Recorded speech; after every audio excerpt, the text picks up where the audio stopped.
Chalakka Sreenarayana institute of medical സയൻസസിന് നേതൃത്വം നൽകുന്ന ഗുരുദേവ ചാരിറ്റബിൾ ട്രസ്റ്റിന്റെ പുതിയ പ്രസിഡന്റായി പ്രദീപ് കുമാർ ചുമതലയേറ്റു. സേവനം സെന്റർ UAE മുൻ സെക്രട്ടറിയാണ് പ്രദീപ് കുമാർ. പ്രദീപ് കുമാറിനെ ഷാർജയിൽ നടന്ന ചടങ്ങിൽ ആദരിച്ചു. പ്രസിഡന്റ് പ്രദീപ് കുമാർ, വൈസ് പ്രസിഡന്റുമാരായ CR president Suresh Bharathan, doctor PK Rajan Babu എന്നിവരടങ്ങിയ ഭരണസമിതിയാണ് ചുമതലയേറ്റത്. KD Venugopal സെക്രട്ടറിയായും AP Sadanandan, R Rajendran, AS Radhakrishnan എന്നിവർ ജോയിന്റ് സെക്രട്ടറിമാരായും ചുമതലയേറ്റു. സജീവ് ബാബു കോമ്പാറയാണ് treasurer. Doctor PA Sethu trust institution മാനേജരായും KR ദിനേശൻ ഭരണസമിതി അംഗമായും ചുമതലയേറ്റു. പ്രസിഡന്റായി ചുമതലയേറ്റ പ്രദീപ് കുമാറിനെ സേവനം സെന്റർ UAE ഷാർജ എമിറേറ്റ്സ് കമ്മിറ്റിയുടെ നേതൃത്വത്തിൽ ആദരിച്ചു. തിങ്കളാഴ്ചയായിരുന്നു ഇലക്ഷൻ. ചൊവ്വാഴ്ച സത്യപ്രതിജ്ഞ ചെയ്തു, സ്ഥാനമേറ്റെടുത്തു. പിന്നെ അത്യാവശ്യമായിട്ടൊരു കമ്മിറ്റി കൂടി.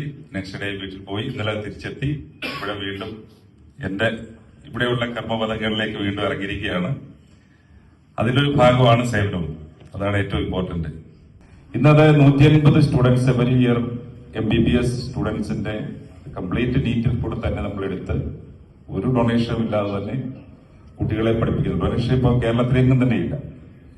പഠിപ്പിക്കുന്ന ഒരു മെഡിക്കൽ കോളേജായി മാറുകയും ഏകദേശം 750ഓളം കുട്ടികൾ എപ്പോഴും MBBS സ്റ്റുഡൻസും 200 അടുത്തോളം PG സ്റ്റുഡൻസും 200-ലധികം BSc നഴ്സിംഗ് കോളേജ് സ്റ്റുഡൻസും നഴ്സിംഗ് സ്റ്റുഡൻസും അതോടൊപ്പം തന്നെ പാരാമെഡിക്കൽ ആയിട്ടുള്ള കുറച്ച് കുട്ടികളും ഒക്കെ കൂടി ഏകദേശം 1100ഓളം കുട്ടികൾ എപ്പോഴും ആ ക്യാമ്പസിലുണ്ട്. അതിനുവേണ്ടിയുള്ള എല്ലാ സൗകര്യങ്ങളും, അതിലുള്ള നമുക്ക് ഹോസ്റ്റൽ സൗകര്യങ്ങൾ എല്ലാം തന്നെയുണ്ട്. എമിറേറ്റ്സ് കമ്മിറ്റി പ്രസിഡന്റ് ബിജുകുമാർ മാനസത്തിന്റെ അധ്യക്ഷതയിൽ കൂടിയ അനുമോദന യോഗത്തിൽ UAE സെൻട്രൽ കമ്മിറ്റി മുൻ president MK Rajan, NTV chairman Mathukutty Kadon, Kerala Kaumudi middle east coordinator Binu Manohar, Sharjah emirates committee secretary Dileep Kumar, treasurer Kishore Kumar, വനിതാ വിഭാഗം acting president Renji Jayaraj, secretary Varna Bijukumar, treasurer Sobi സോംലാൽ എന്നിവർ ആശംസകൾ നേർന്നു. ഒരു സംഘടന, ഒരു വ്യക്തി, ആ സംഘടനയിലെ വ്യക്തികൾ, ആ സംഘടനയുടെ അതിന്റെ ഉൾക്കാമ്പിന്റെ ആകത്തുക മനസ്സിലാക്കുന്നത് എപ്പോഴാണ്?